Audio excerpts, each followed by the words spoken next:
Episode शुरू होता है और ईजी हिरागी से पूछता है कि जो हटोरी के पीछे था वो कौन था। तब इसे डेजी बताती है कि वो तुम्हारे फादर थे ईजी, होशिमिया गैनाई। ये सुन के अब ईजी बोलता है, ये सब बकवास बंद करो। मेरे डैड 10 साल पहले उस ग्रेट डिस्ट्रक्शन में मर गए थे जिसमें कई लोगों की जान गई थी, तो वो जिंदा नहीं हो सकते।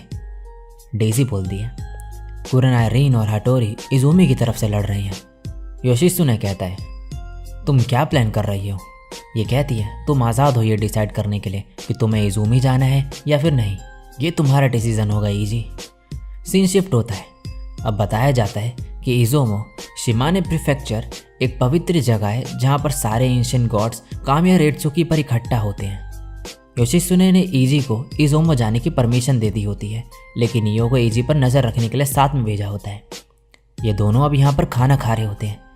ईजी के पास बिल पे करने के लिए पैसे नहीं होते क्योंकि इसका जो वॉलेट है अभी भी रीन के पास ही होता है। इयो कहती है, चिंता मत करो, डाज़ाइफू गवर्नमेंट ऑफिस सारे खर्चों का हिसाब देख लेगा। ईजी को देख के ये सोचती है कि ये बहुत सैड लग रहा है, मुझे कुछ करना चाहिए।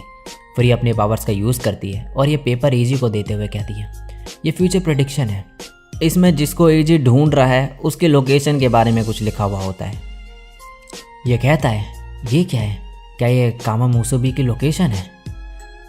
नेक्स्ट सीन में ये दोनों एक गाड़ी में बैठे हुए होते हैं। ये सोचती है, मैं इस ट्रिप पे ईजी के साथ अकेले हूँ। वो इमेजिनरी प्रेगनेंसी एक प्रेडिक्शन थी कि मैं ईजी के बच्चे को जन्म दूंगी, और उस समय ईजी ने हमारे बच्चे को एक्सेप्ट भी कर लिया था। मैं इसकी वाइफ बन सकती थी और बच्चा भी पैदा कर सकती थी। फिर ये ईजी की तरफ हाथ बढ़ाती है और तभी ईजी बोलता है, सॉरी तुम्हें इस सब में घसीटने के लिए।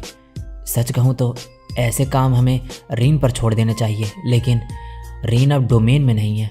इयो अपना हाथ पीछे करते हुए कहती है, तो क्या तुम इस पूरे टाइम कुरनाई रीन के बारे में ही सोच रहे थे? ये कहता है, हाँ थोड़ा बहुत। मैं सोच रहा था कि वो अभी क्या कर रही होगी।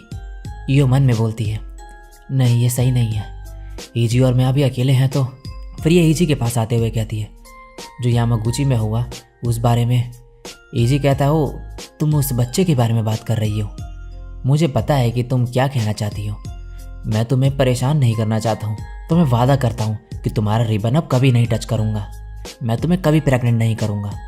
ये सुन के यो खुश नहीं होती है और मन में बोलती है, ईजी मेरी कोई भी फीलिंग्स नहीं समझता, फिर हमारे बच्चे का क्या होगा? अब ये दोनों एक जगह पे उतरते हैं। ईजी साइन बोर्ड देखते हुए कहता है, शायद ये योमी का एंट्रेंस है। यहाँ पे पैरों के निशान देख के ये बोलता है, तुम सही थी, कोई हाल ही में यहाँ पर आया है। तुम्हारा फ्यूचर बताना बहुत इम्प्रेसिव है।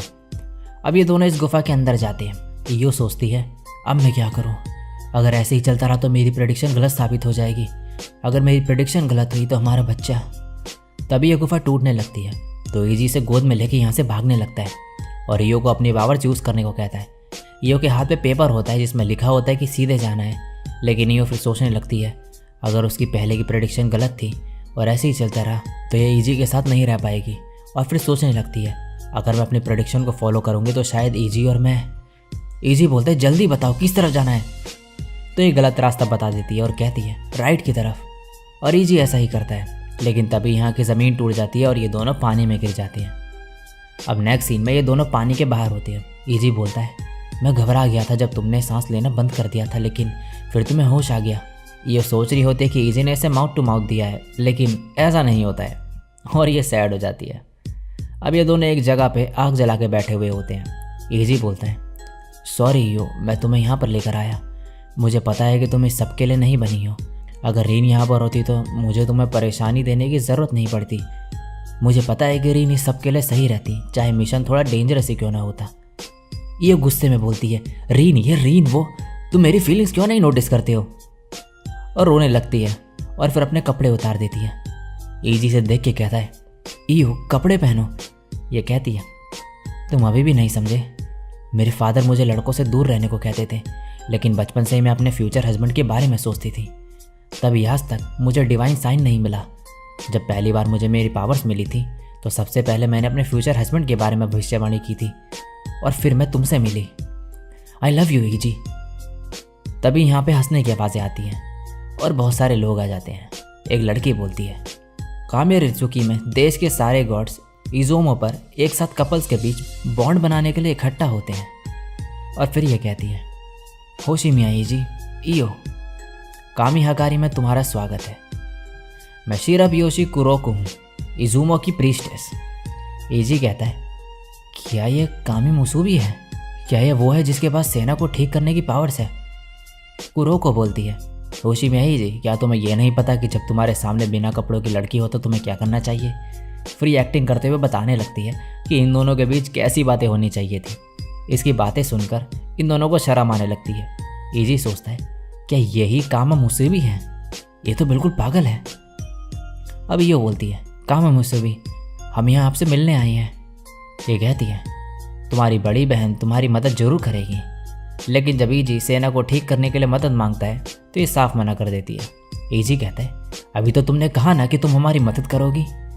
ये कहती है, कामी हगारी एक इम्पॉर्टेंट रिचुअल है, मैं ऐसे छोटे मोटे कामों के लिए उसे कैंसिल नहीं कर सकती, और मुझे वैसे भी तुम जैसे बोरिंग आदमी में इंटरेस्ट नहीं है। लेकिन अगर तुम मुझे गेम में हरा दोगे तो मैं अपना फैसला बदलने का सोच सकती हूँ। और फिर बॉल दिखाते हुए कहती है, हम जब केमारी खेलेंगे तो उस बीच कामी हगारी रिचुअल भी जारी रखेंगे। अगर हमसे बॉल छूट जाएगी तो तुम जीत जाओगे, लेकिन तुम अपनी पावर से बॉल को मैनिपुलेट नहीं कर सकते। एजी बोलता है, इसे तो हमारे ऑर्डर्स के बारे में भी पता है। अब गेम स्टार्ट होता है। एजी अपनी पावर से उड़ के बॉल के पास जाता है, लेकिन कुरोको इसे बॉल के पास आने ही नहीं देती है। ये कहती है, क्योंकि बॉल को मैनिपुलेट करना मना था तो तुम खुद ही उड़ के बॉल के पास आ गए। ये अच्छी ट्रिक थी। ईयो कहती है, ईजी ये सही नहीं है, मैंने सुना है कि कामी मुसूबी एक बुजुर्ग है। ये कहता है, लेकिन मुझे तो कहीं से भी ये बुढ़िया नहीं लग रही है। कुरोको कहती है, मेरा ऑर्डर कामी मुसूबी मुझे गॉड्स को बुलाने की अनुमति देता है। कामी मुसूबी पूरे सृष्टि के अंदर की जीवन शक्ति है। मैं किसी भी बीमारी को ठीक कर सकती हूँ, किसी भी हेल्दी पर्सन को जीवन दे सकती हूँ, किसी भी कपल को बच्चे का वरदान दे सकती हूँ। मैं अब एक सुपर ह्यूमन हूँ जिसने अब ह्यूमन लिमिट्स को क्रॉस कर दिया है। अब ईजी ईयो को बोलता है, नेक्स्ट प्लान क्या है? तो अब ईयो अपने पावर्स की हेल्प से सारे मूव्स प्रेडिक्ट करके ईजी को बताती है, और ईजी वैसे ही करता जाता है। लेकिन सारे गॉड्स इतने फास्ट होते हैं कि ईजी उनसे बॉल ले ही नहीं पाता। ईजी अब थक चुका होता है तो ये लेट जाता है। फिर ईयो से कहता है, मैं कामी मुसूबी को अपने डोमेन में नहीं ले सकता हूँ, और वो तुम्हारी प्रेडिक्शन को सुन के मूव कर रही है। हमने उसे अंडर एस्टिमेट कर लिया। ईयो इसका पसीना पोंछते हुए कहती है, मैं सेकंड लेफ्टिनेंट कुरनाई की तरह तुम्हें छोड़कर कहीं नहीं जाऊंगी। हम दोनों साथ में मिलकर सेना को बचाएंगे। अब फिर से गेम स्टार्ट होता है, लेकिन इस बार ईयो अपनी प्रेडिक्शन मुंह से बोलने के बजाय ईजी को अपनी फिंगर्स मूव करके बताती है। कुरोको सोचती है, ये दोनों कुछ नहीं कर पाएंगे, लेकिन इस बार ईजी बॉल के बहुत पास आ जाता है। सीन शिफ्ट होता है। रीन रास्ते में रुकती है तो हटोरी बोलता है, क्या हुआ? तो ये कहती है, कुछ नहीं। फिर मन में बोलती है, उस वक्त मुझे वो जाने से रोक रहा था, लेकिन अभी तक वो मेरे पीछे नहीं आया। फिर ये हटोरी को बोलती है, अब आगे हमें क्या करना है? ये कहता है, पहले मैं तुम्हें PS6 मेंबर से मिलवाऊंगा। नेक्स्ट सीन में ईयो सोचती है, मेरे लिए फ्यूचर पढ़ना मुश्किल नहीं है, लेकिन ईजी तक ये कम्युनिकेट करने के लिए स्किल्स की ज़रूरत है। ईजी सोचता है, ईयो की पावर्स बहुत इंप्रेसिव है, ये मुझे एग्जैक्ट पोजीशंस बता रही है, लेकिन ईयो की भी फिजिकल लिमिट्स है। अब मैं इस पर और ज़्यादा भार नहीं डाल सकता। कुरोको कहती है, अब तक तो तुम लोग बहुत थक गए होगे।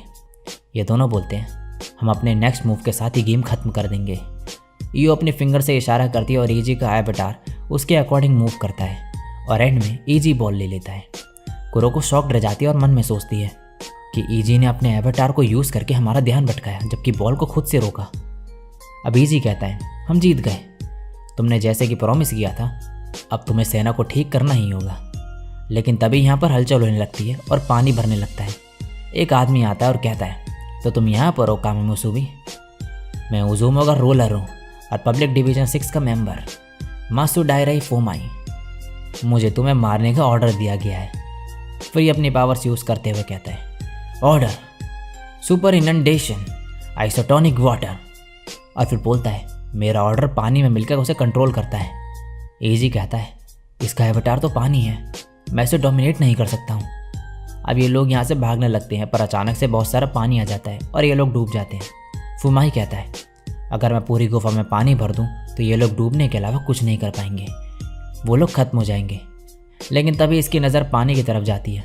अब पानी के अंदर का सीन दिखाया जाता है। ईजी बोलता है, अगर मैं पानी को कंट्रोल नहीं कर सकता तो मैं हवा को कंट्रोल करूँगा, और अपने चारों तरफ एक शील्ड क्रिएट कर लेता है। अब फुमाई भी पानी में आ जाता है। ईजी कहता है, पानी के अंदर रहना हमारे लिए डिसएडवांटेज है, अब हम क्या करें? यहाँ पे कंट्रोल करने के लिए ज़्यादा हवा भी नहीं है। कुरोको इसे बोलती है, तुम फिर से ईओ के साथ मिलकर काम करो। ईजी स्टार्टिंग में इन्हें मना करता है और इन दोनों को भागने के लिए कहता है, लेकिन ईओ अपने साथ काम करने के लिए इसे मना ही लेती है। अब ये दोनों एक साथ मिलकर अपनी पावर्स मर्ज करते हैं, जिसके कारण अब ईजी का एवेटार एयर प्रेशर कंट्रोल करने के साथ साथ प्रेडिक्शन भी कर सकता है। तो ये एवेटार अब सारे अटैक्स रोक लेता है और एंड में फिर ये दोनों फिश को कंट्रोल करके फुमाई पर फिश गन से अटैक करते हैं।